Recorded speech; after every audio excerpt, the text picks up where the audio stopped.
এক বুজুর্গ বলছিলেন যে হে আল্লাহর বান্দা, দুনিয়ার যন্ত্রণার পেরেশানির কারণে যদি মানুষ বলে যে যদি মরে যাইতাম ভালো ছিল, মানুষ বলে না এরকম যে এত পেরেশানির চাইতে এত দুঃখের চাইতে মরে গেলে ভালো ছিল।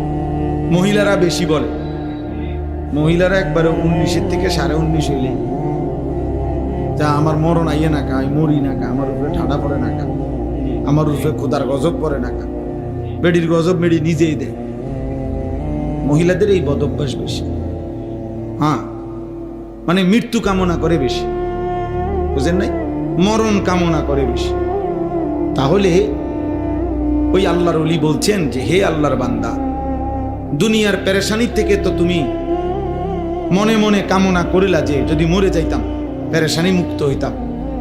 তিনি বলছেন হে আল্লাহর বান্দা, যদি কবরে গিয়ে কবরের আযাব শুরু হয়, তখন তুমি ওই আযাব থেকে বাঁচবার জন্য এবার কি চাই?